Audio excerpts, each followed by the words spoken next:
umunsi umwe umwana yabajije papa ati, papa nkomoka he? Papa aramusubiza ati, mwana wanjye nkomokaho.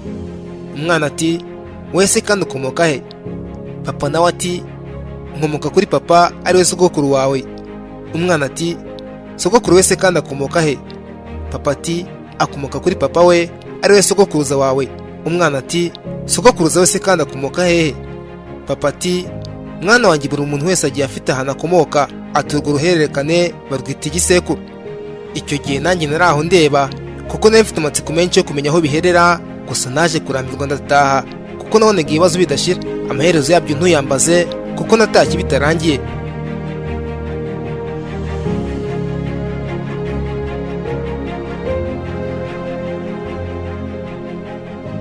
Ngo burya buri kintu cyose kigira inkomoko, kuko burya nta gishyashya munsi y'izuba.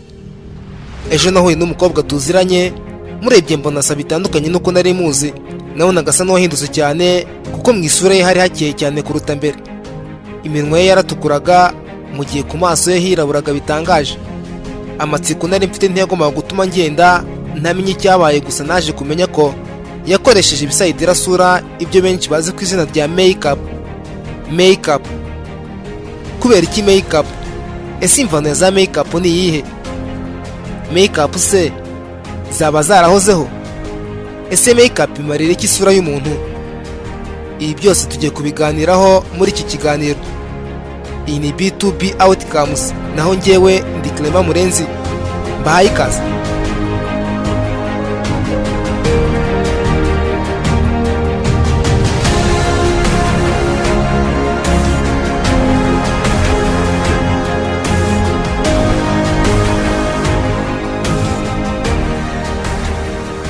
Kuva na kera na kare ibisayidirasura cyangwa se ibyo bita makeup mu ndimi z'amahanga byahozeho. Amateka agaragaza ko mu myaka 10,000 mbere y'ivuka rya Yezu, ibyenda gusa na makeup n'imibavu ariko byavumbu. Kuva icyo gihe ibisayidirasura byabaye ntakumirwa ku buryo byakwirakwiye mu bice itandukanye ku isi.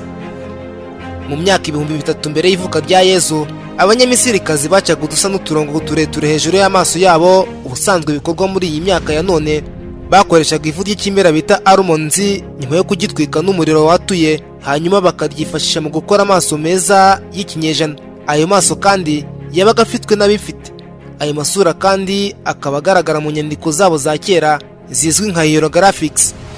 Hagati y'umwaka wa 3900 mbere y'ivuka rya Yezu, abashinwakazi nabo ntibari baratanzwe n'iri terambere, dore ko nabo basigaga inzara zabo bakanasiga amabara atandukanye ku maso yabo.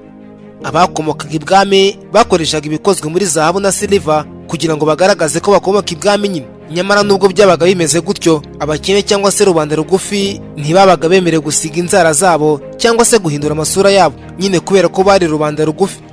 Mu mwaka wa 600 mbere y'ivuka rya Yezu, ubwami bwa Tang nibwo bwabaye ubwa mbere mu kuzana ikoranabuhanga rishya, dore ko bavumbuye pudere y'umweru. Iyo pudere bayisigaga kugira ngo batandukane n'abahinzi n'abakozi bakoraga imirimo y'ingufu y'icyo gihe. Naho mu Bugiriki bwa kera ho basigaga amatama yabo n'iminwa bakoresheje pudere y'umutuku yabaga ikozwe mu ibumba n'amavuta ya olive.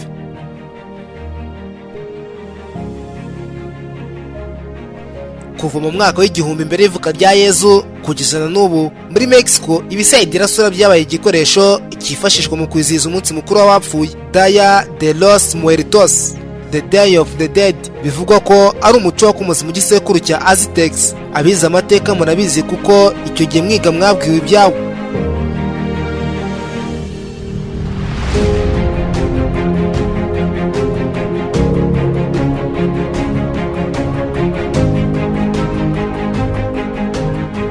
Elizabethan England.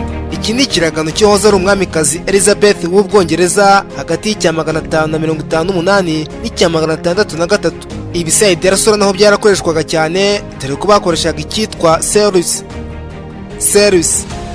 Cerise iyi yabaga ikozwe muri vinegere ivanze n'ubundi burozi butandukanye. Iyi Cerise yashoboraga kuba yakwangiza uruhu rw'umuntu, ikaba yanatera gupfa ku bayikoreshaga. Impamvu Cerise yakundwaga cyane nuko yahinduraga isura y'umuntu igasa nk'umweru, ariko umweru usa n'iki. Iyo sura ikaba yari ikunzwe cyane mu bwami bw'Abongereza.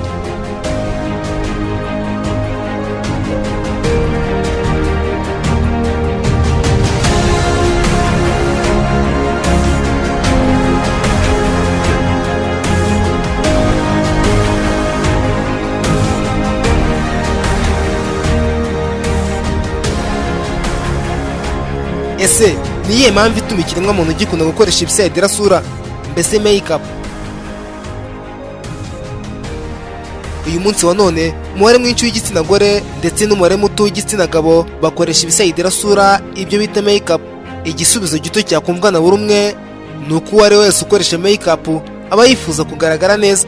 Abanyamisirikazi bo hambere bari bafite imyizerere y'uko kujya imbere y'Imana zabo wisize make-up byatumaga zibakunda zikabafasha gukemura ibibazo byabo. Ariko nyamara ibyo ngibyo bitandukanye n'ubu. Ibisayidirasura bisigaye byifashishwa n'abakobwa cyangwa se abagore iyo bashaka kugira umuhungu cyangwa se umugabo bakurura. Byifashishwa kandi n'abahungu cyangwa abagabo kugira ngo bakurure umukobwa cyangwa se umugore. Mu ngaruka nziza za make-up harimo ko ishobora gufasha uwayiteye mu kumwongerera icyizere ubaye afite ikizamini cya interview. Make-up yagufasha kukinjiramo wifitiye icyizere, ukumva ko ugaragara neza imbere y'abarebyi.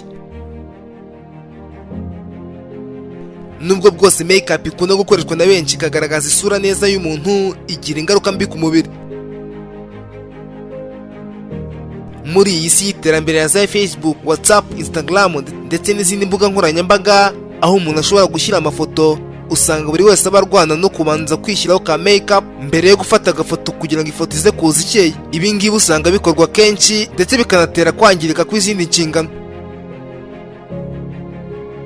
Ingaruka ya kabiri ni uko make-up itera uruziga rw'umukara ruzengurutse amaso. Inzobere mu by'ubuzima zivuga ko ku mpande z'amaso hakagiye hasiga udusayidirasura duke ugereranyije no ku bindi bice by'umubiri. Bemeza ko kandi biramutse bitabaye ibyo byatuma amaso agaragaraho uruziga rw'umukara ruhoraho. Ingaruka ya gatatu ni ugusaza k'uruhu. Urubuga Daily Hunt ruvuga ko gukoresha make-up kenshi bituma uruhu rusaza. Kubera make-up, umukobwa w'imyaka 25 ukoresha make-up ashobora kugaragara nk'umugore w'imyaka 40 mu gihe abaye atakoresheje make-up.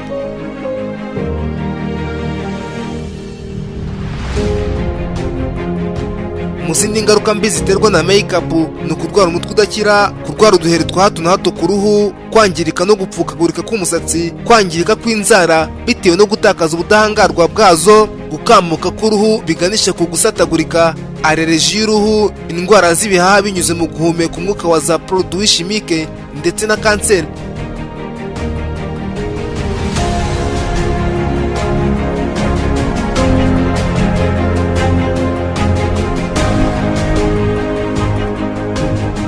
Ese ni gute wakwirinda ingaruka mbi ziterwa na make-up? Abashakashatsi bemeza ko hari uburyo bwakoreshwa kugira ngo hirindwe ingaruka mbi ziterwa na make-up. Muri izo harimo kwirinda gusangira ibikoresho bikoreshwa mu gihe cya make-up. Aha twavuga nk'uduponje ndetse n'ibindi. Bika ibikoresho ukoresha kure y'izuba, umuriro ndetse n'ikindi icyo ari cyo cyose cyabitera gushyuha. Irinde gukora makiyaje mu gihe ufite uburwayi bw'amaso. Irinde kujya ku zuba mu gihe witeye make-up. Gana muganga agufashe mu gihe ugize bimwe mu bibazo biterwa na makiyaje.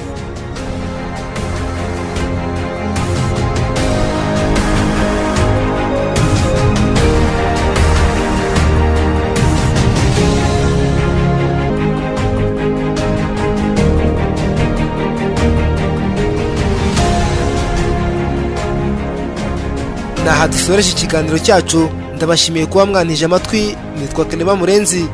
Ini B2B Outcomes.